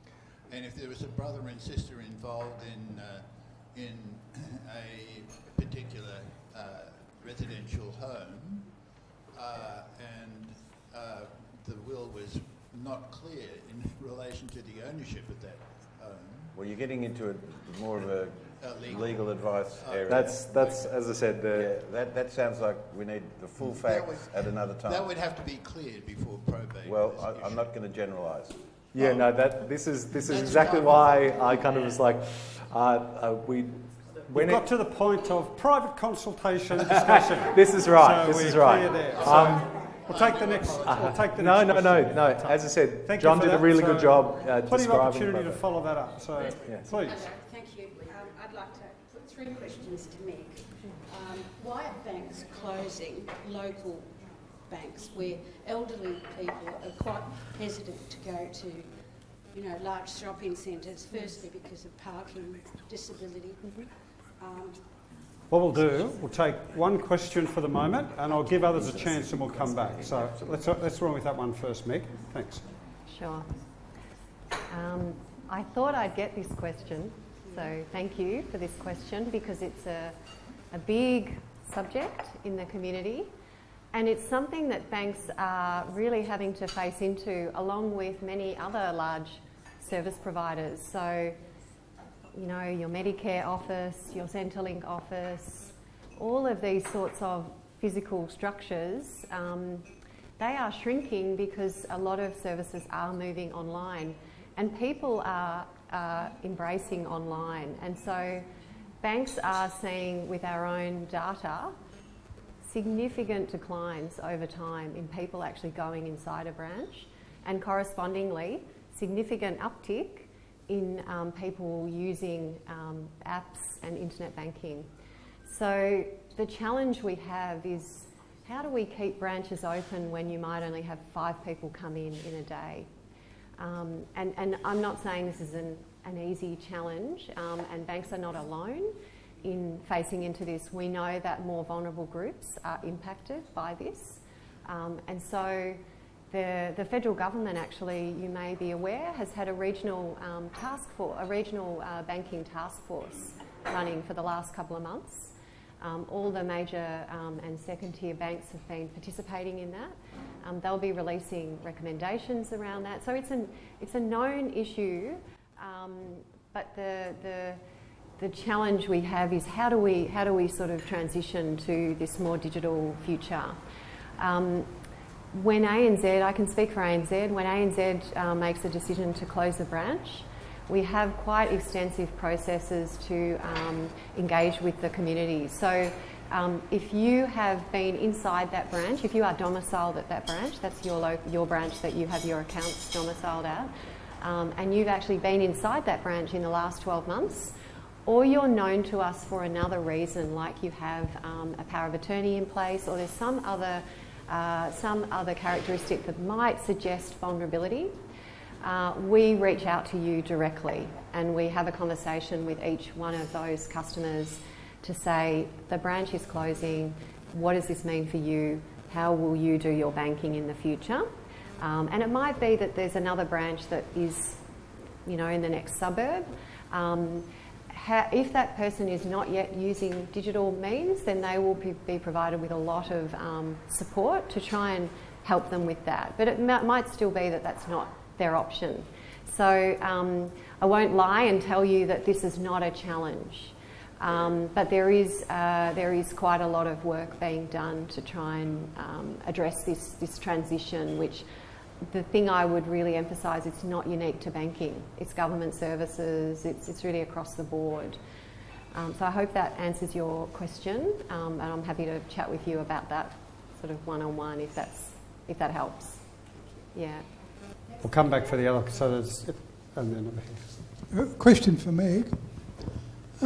Every 3 months or so I'll go to the bank and withdraw sufficient funds to cover the bills and the household expenses for my wife and I for the next 3 months.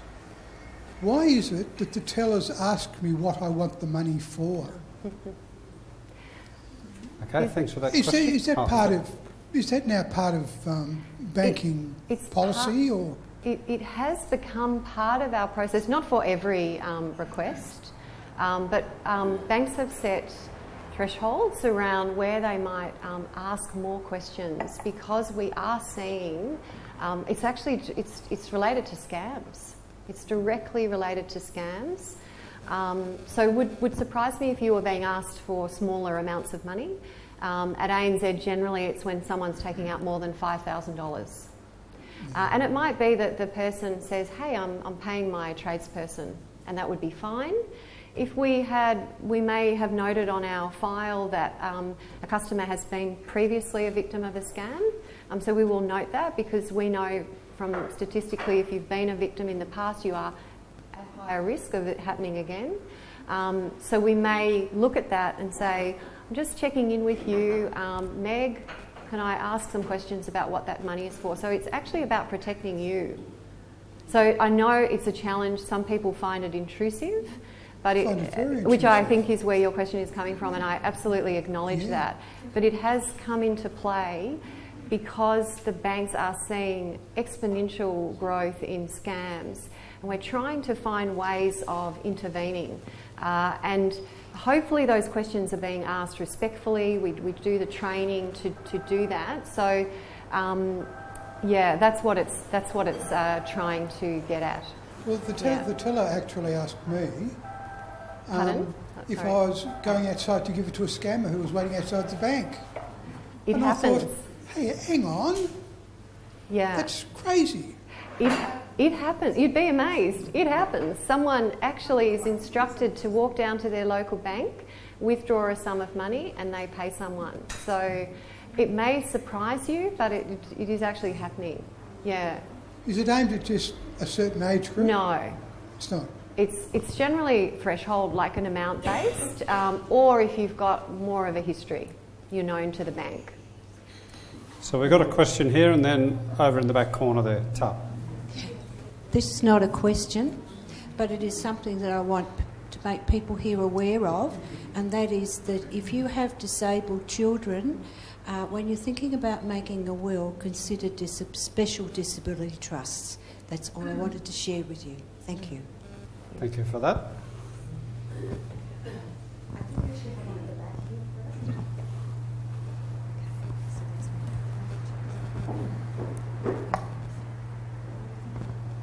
John Parrott. I'm just interested in, and we touched on this on morning tea, if you could give us a 30,000-foot view on how testamentary trusts work. I'm 25,000 foot. So maybe what we do is just talk about what's the role of those trusts and then maybe more specific details. So where would a trust like that fit? So trust, essentially testamentary trust, and John will correct me if I get anything wrong, I'm sure, is where you essentially through the will create a trust where an asset of the estate is held for the benefit of a beneficiary of the estate. That actually can relate to, for instance, the comment of the speaker earlier. So can often be put in place either for young children, is from a lot of experience that I've had is where that's the case. Sometimes there's disputes around that. But also for people with disabilities or something like that, which don't have capacity to either manage or to use those funds in an appropriate way. You can create essentially a situation where either the asset is then used for a particular purpose, depending on how the trust is constructed in the will. So it is, if you're thinking, there's also tax implications for the use of trusts. If your estate is complex enough or your family is complex enough that you feel that actually I want to look into creating a trust through the will for the benefit of one of my family members or for tax purposes because your estate is complex enough, that's when the one thing I would say, go speak to a lawyer about it. Describe the specific fact circumstances, specifically what you wish to achieve through the trust, and then you'll get some advice that's more specific than what I can give here. So can I just say at this point, it is 12:30, and I understand that some people may need to go. We've got a few more questions, so are our panellists able to hang around for a few minutes? We want to just take a few more questions, but I accept that some people may need to go. So, 2 questions from me. The first one is, can the government touch our pension if you haven't been vaccinated? The second one is, if you've been advised because of your health not to have the vaccination and therefore you've been put into the unemployment sector, where do we stand legally with that? I'm not sure if anyone's confident to answer a vaccination question. John, is that something in your... Will's about to answer it. Will's about to answer. So, in relation it's not only wills for will, it's also vaccinations. So, I mean, I think that this kind of goes to show the kind of diverse things we deal with at PCLC. Listen, in terms of the pension, that is more a political question than a legal question in terms of if there is legislation that determines certain thresholds of requirements in order to receive the pension. If that was to come into force as law, that would then be the law and that would be the situation. So that, as I said, that's more a political question. I don't think it's likely, but as I said, that's more a political answer than a legal one. But it doesn't exist at the moment? It does not exist at the moment. Okay.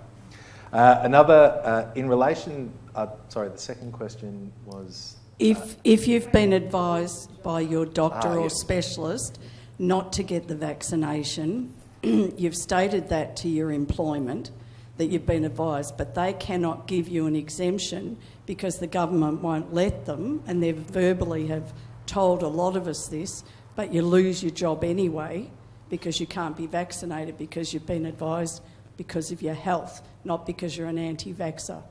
Where do we stand legally with that? That's very much an employment law question. You would have to seek advice about whether you've been unfairly dismissed due to a medical issue. But as I said, generally employers have quite a lot of discretion in relation to the employment in relation to their policies or procedures.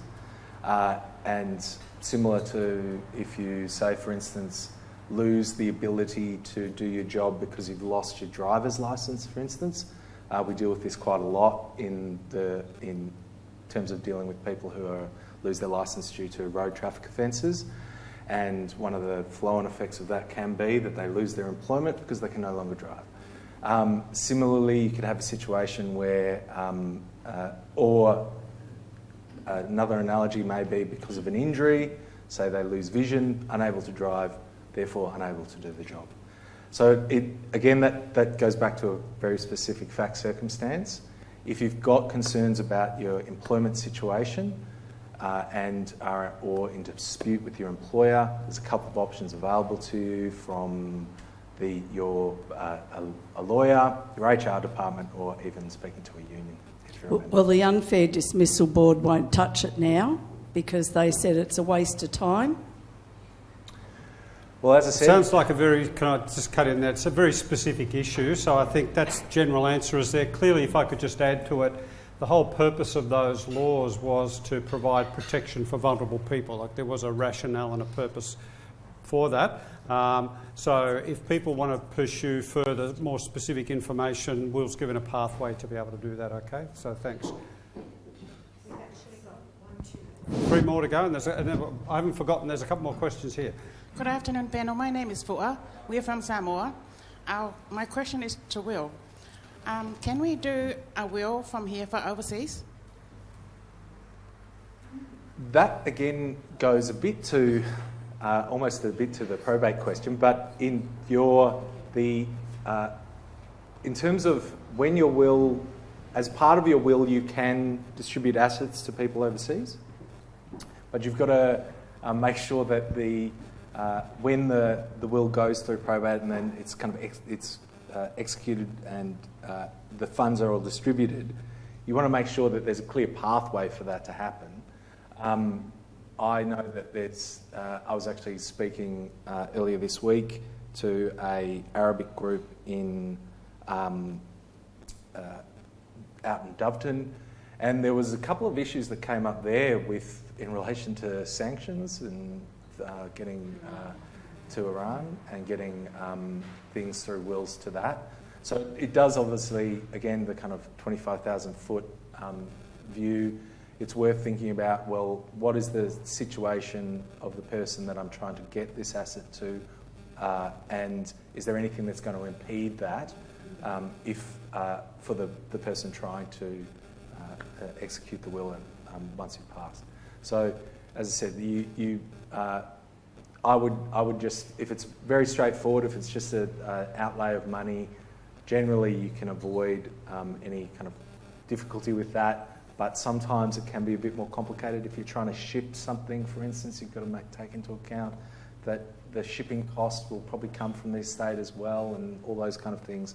A couple of those kind of practical things are worth considering when thinking about how you distribute things overseas.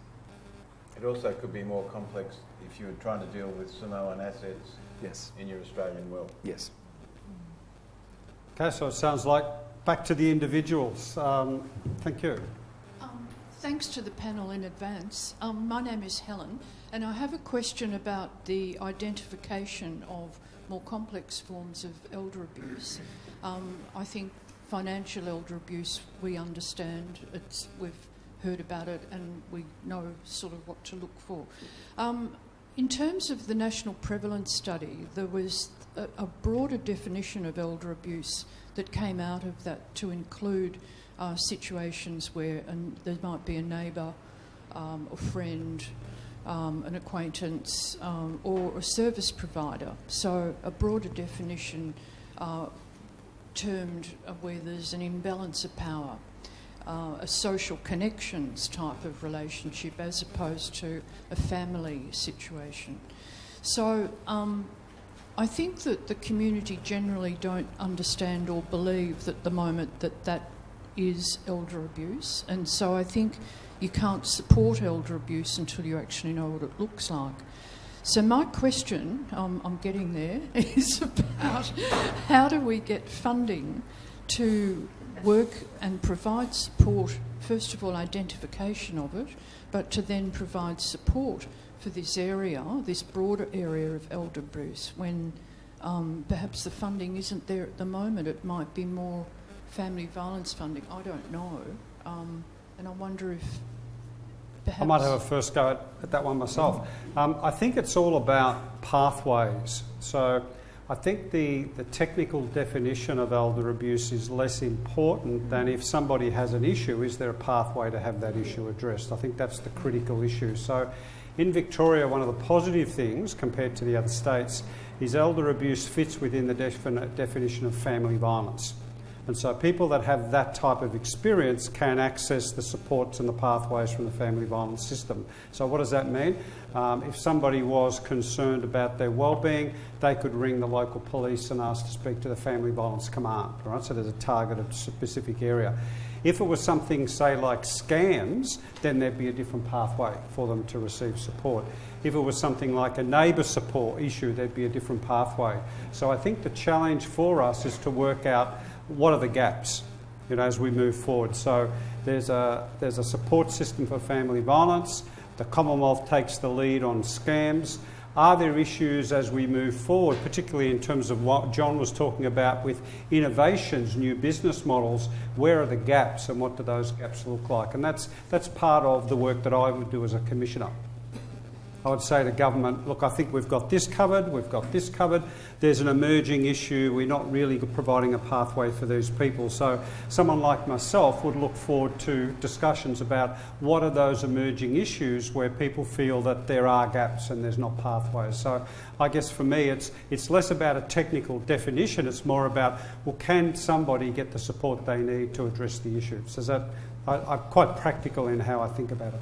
That's a really good answer, thank you. But can I just extend the question a bit further? If that, for example, was a neighbour problem and one neighbour's very young and physically strong and the other neighbour is doddery like me, and then you go that the pathway is to dispute resolution, they won't take on a case where there's a clear imbalance of power, as is reasonable, because you wouldn't provide mediation for family violence either, because the person, it's not a fair mediation when there's such an imbalance of power. So there really isn't a pathway. Well, that's look at that. I think gets to the point where maybe there's a more specific thing. At a higher level, normally there is a pathway because we have a whole lot of targeted, funded specialist advocacy organisations. So, say for example, if there was an issue around aged care, the Commonwealth funds an advocacy service for people to walk with you. So often the imbalance of power that's struck is that state and Commonwealth governments fund advocacy services to provide that intermediary role and that intermediary support. So again, if the feeling is in a particular type of category, there's not a pathway and there's not support, then I'd appreciate to hear about that. But one of the other issues that does sit there for all of us as a challenge is that there ultimately needs to be consent by the person to actually want to do something about it. There are a number of times that issues come to me where people are aware there's a problem, they're aware there's pathways, but they just choose to do nothing about it. Now, in the end, that's ultimately their right. The one time that I think that does get overridden, and there's a very narrow set of circumstances where that might happen, if the police were, for example, concerned that there was an immediate risk to someone's well-being, then they may well intervene over the top of that consent. But generally, it would be fair to say that the person concerned would have to exercise consent in that situation. So, thank you. Sorry, Will. Briefly add to that. We, as lawyers, we deal with definitions all the time. And so in that specific example, personal safety intervention orders are also available in relation to neighbourhood disputes. It doesn't cover the whole field. So that's one thing. There is obviously a real big tension, and we see this at the court all the time, where elder abuse issues are in the family violence jurisdiction.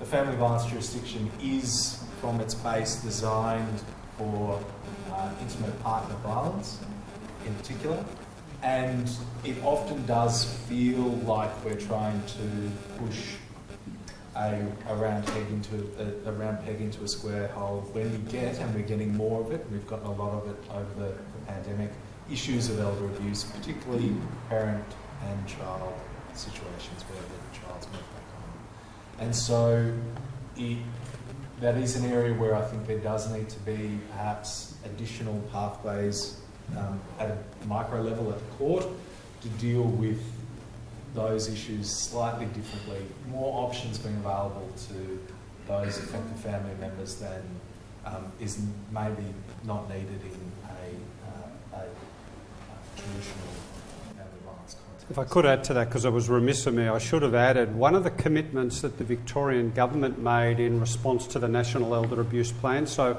when the commitments occurred as a result of the Australian Law Reform Commission naming the fact that across Australia we need to do more in terms of elder abuse, what was obvious is that different state jurisdictions were doing different things.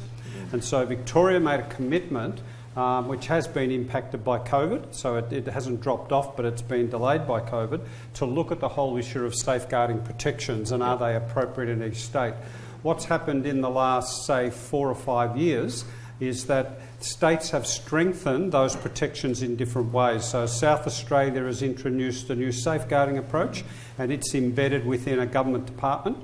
New South Wales did it through a Disability and Ageing Commission. Queensland's done it differently and the ACT's done it differently. Now, the reason they've come to different solutions, it depends what your underpinning starting point was. The gap that existed in South Australia wouldn't be the same gap, for example, that existed in Victoria. So that is a very live commitment for the Victorian government to look at that broader safeguarding issue. So that's an activity that's currently going on in Victoria. I should have that reminded me of that. I should have said that as well, Will. Thank you. My question is about access and leaving a proportion of the elderly population behind. It seems to me that there is an assumption of many organisations, banks, government departments and so on, that elderly people always have access to computer or internet ways and means of either applying for example, a government grant to put on a solar panel, or banking, or getting information on legal matters or other agencies included. I'm quite aware through my own networks, and also if you look at Australian Bureau of Statistics for the Mornington Peninsula, there is quite a high proportion of the population that is either on a pension-only income or a very low income, and the last thing on their luxury item list, way beyond what they can afford, is internet access. And sometimes when I've tried to advocate for people, the response has been, oh, well, they can always go to the library. I mean, even people who work full-time, you take 2 weeks holiday, you come back, you have to update yourself to what's been happening behind the scenes on your computer. You forget your passwords, you fumble through the codes. It takes you a while even for that. So for someone who doesn't have a computer at home, isn't familiar, doesn't have daily access, it's almost impossible for them to go to the local library and become an expert sufficiently for them to be able to fill in application forms and so on. So I guess my question is, what steps or reference points as far as this group that seems to be missing out are banks, government departments and other agencies making to ensure you do still have some form of face-to-face service, hard copy service and so on built into your service delivery design? I can answer that one thing quickly. John and I am pretty sure we're going to be in person down at Rosebud for the Elder Law Clinic, and we're more than happy to speak to people face to face. Besides that though, absolutely, especially over COVID, it has been incredibly difficult to see people face to face. We've had situations where people can't, for instance, revoke a power of attorney that they suspect's being abused because they can't get anybody to witness it's being signed. All sorts of things like that have been occurring over COVID, but hopefully now that things are opening up, we can do that. But I think you're right, and this goes back to the issue of funding. There needs to be funding for face-to-face service, as opposed, because obviously it's less expensive to have a remote service, but the value of a face-to-face consult or someone sitting across from you and being able to look those things up for you or help you fill out a form, those kind of things, they can be very invaluable. Can I just say, I'll make one comment on that and then I'll have to close the forum. There's lots of us that advocate on that very issue, and I say two things very regularly to key policy decision makers and businesses. One, I think there's a responsibility to provide alternate pathways. And to always remember that not everybody's online, and there are a whole range of barriers, and they're published regularly. There is a digital index that's published regularly. It outlines exactly what the barriers are, and you won't be surprised to know that people over 75 are the lowest users with the biggest barriers, so there's no surprise there. But the other is, and I confront this all the time, and I mentioned in my opening address about the Zoom session I did with people from diverse backgrounds that all over 80 using it for the first time. Don't assume that older people without training and support and assistance can't actually move on to the internet if that's what they want to do. So we need to do both. It's one of those walking and chewing gum things. Thank you very much. Who am I handing back to wrap up? To Jackie. And thank you to the panel.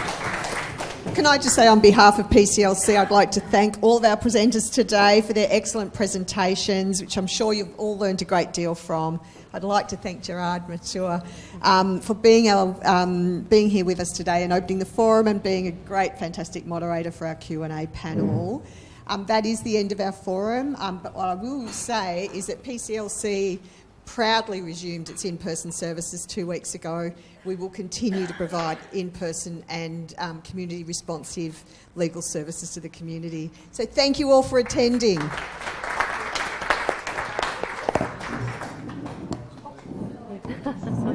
Thank you.